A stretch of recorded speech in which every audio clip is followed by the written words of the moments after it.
పార్లమెంట్లో భద్రతా వైఫల్యంపై ఉభయ సభల్లో విపక్ష ఎంపీల ఆందోళనలు కొనసాగాయి. దీంతో సభ కార్యకలాపాలకు విఘాతం కలిగిస్తున్నారంటూ పార్లమెంట్లోని 15 మంది అపోజిషన్ మెంబర్స్ను సస్పెన్షన్ వేటు వేశారు. లోక్సభలోని 14 మంది విపక్ష ఎంపీలను, రాజ్యసభలోని ఒక ఎంపీని సస్పెండ్ చేశారు. నిన్న లోక్సభలో జరిగిన స్మోక్ గ్యాస్ ఘటనపై ప్రధాని నరేంద్ర మోడీ, కేంద్ర హోంమంత్రి అమిత్ షా వివరణ ఇవ్వాలంటూ విపక్ష ఎంపీలు ఆందోళనలు చేయడంతో 2 సభలు పలుమార్లు వాయిదా పడ్డాయి. దీంతో లోక్సభ కార్యకలాపాలు అడ్డుకున్నారంటూ 14 మంది సభ్యులను ఈ సమావేశాలు ముగిసే వరకు సస్పెండ్ చేశారు. ఇక రాజ్యసభలో వెల్లోకి దూసుకెళ్లి నిరసన ప్రదర్శన చేసి టీఎంసీ ఎంపీ డెరెక్ ఒబ్రెయిన్ పై వేటు పడింది.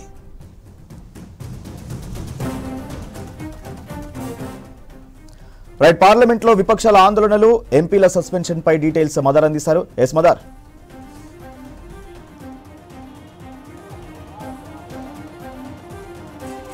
సూర్య, ఇవాళంతా కూడా విపక్ష పార్టీలకు సంబంధించిన ఎంపీల నిరసనతోటే 2 ఉభయ సభలు కూడా నడిచాయి. దాంతో విపక్ష పార్టీలకు సంబంధించిన ఎంపీల పైన సస్పెన్షన్ వేటుకు గురి చేశారు. మొత్తంగా 15 మందిని సస్పెండ్ చేశారు. మొదట టీఎంసీ ఎంపీ డెరెక్ ఒబ్రెయిన్ని రాజ్యసభ నుంచి సస్పెండ్ చేశారు. ఆయన వెల్లోకి దూసుకెళ్లి ప్లకార్డులను ప్రదర్శించారు, కొన్ని నినాదాలు చేశారు. ఖచ్చితంగా నిన్న జరిగినటువంటి స్మోక్ గ్యాస్కి సంబంధించినటువంటి ఘటనకు సంబంధించి కేంద్ర హోంశాఖ మంత్రి సమాధానం చెప్పాలనేటువంటి డిమాండ్ చేయడంతో ఆయన్ని సస్పెండ్ చేశారు. ఆ తర్వాత కాంగ్రెస్ పార్టీకి సంబంధించిన 5 ఎంపీలను వారు కూడా టిఎన్ ప్రతాపన్, అలాగే ఇబి ఈడెన్, జ్యోతిమణి, రమ్య హరిదార్, డీన్ కొరియాగోస్లను తర్వాత లోక్సభ నుంచి సస్పెండ్ చేశారు. తర్వాత 3 గంటలకి లోక్సభ కార్యకలాపాలు ప్రారంభమైన తర్వాత మరొక 9 మంది పైన సస్పెన్షన్ వేట్ అనేది కూడా వేశారు. వారందరూ కూడా నిన్న జరిగినటువంటి ఘటన పైన సమాధానం, ప్రధాని లేకపోతే హోంమంత్రి ఇద్దరిట్లలో ఎవరో ఒకరు సమాధానం చెప్పాలనేటువంటి డిమాండ్ తోటి ఎంపీలందరూ కూడా ఆందోళన చేశారు. దానిలో భాగంగా 9 మందిని Benny Behanan, VK Sreekandan, Mohammad Javed, PR Natarajan, Kanimozhi, K Subrahmanyam, SR Parthiban, S Venkatesan, Manickam ఠాగూర్లను సస్పెండ్ చేశారు. దీంతో పార్లమెంటు వ్యవహారాల శాఖ మంత్రి ప్రహ్లాద్ జోషి చాలా క్లియర్గా చెప్పారు.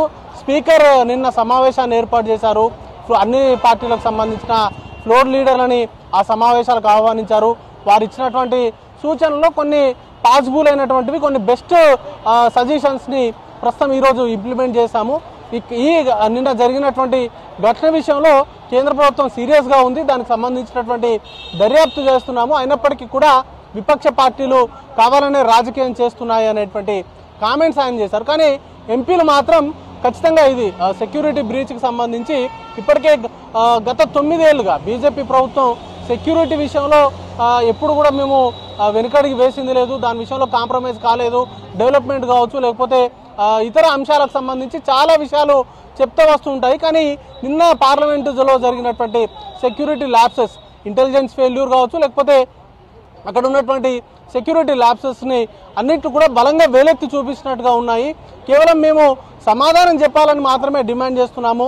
ఆ సమాధానం చెప్పేందుకు ప్రధాని కానీ లేకపోతే అమిత్ షా కానీ ఎందుకు భయపడుతున్నారు? దానికి సంబంధించినటువంటి జరిగిన విషయాన్ని పార్లమెంటు ముందు దేశ ప్రజలందరికీ చెప్పడంలో వారికి ఉన్నటువంటి ఇబ్బందులు ఏంటి అనేటువంటి క్వశ్చన్స్ని ఇటు విపక్ష పార్టీలకు సంబంధించిన ఎంపీలందరూ కూడా రేజ్ చేస్తూ ఉన్నారు. కొద్దిసేపటి క్రితం కనిమొలి మాట్లాడుతూ మోవే మోత్రికి సంబంధించి గతంలో క్యాష్ ఫర్ కొరియా అనేటువంటి ఇష్యూస్కు సంబంధించి పూర్తి స్థాయిలో ఎంక్వైరీ చేయకుండానే ఆ ఎంపీని సస్పెండ్ చేశారు. కానీ ఈరోజు నిన్న జరిగినటువంటి ఘటనలో 3 వ్యక్తులకి పాస్ ఇచ్చింది కూడా బీజేపీకి సంబంధించిన ఎంపీ.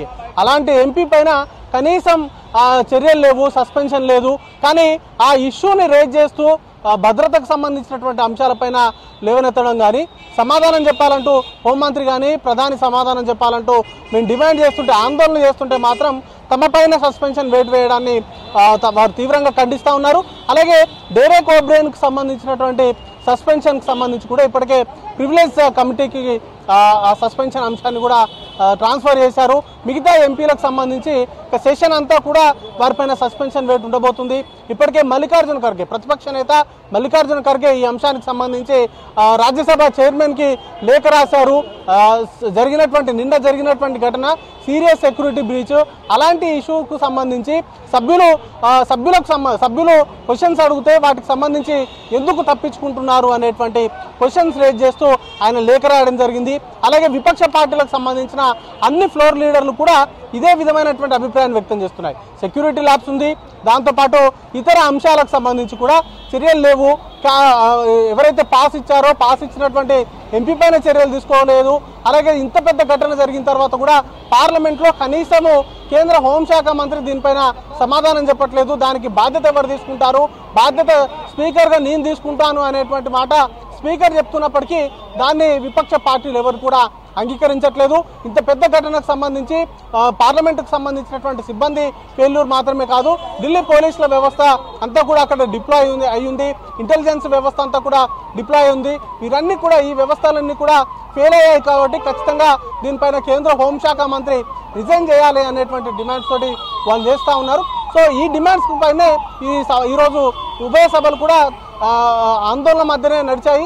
కొద్దిసేపటి క్రితం 2 సభల్ని కూడా రేపటికి వాయిదా వేస్తూ ఈ 15 మంది సభ్యులను మాత్రం సస్పెన్షన్ వేటు వేశారు. అది ఈ సెషన్ ముగిసేంత వరకు కూడా ఈ సభ్యులపైన సస్పెన్షన్ ఉంటుంది అనేటువంటి అంశం పైన మాత్రం స్పష్టత ఇచ్చారు.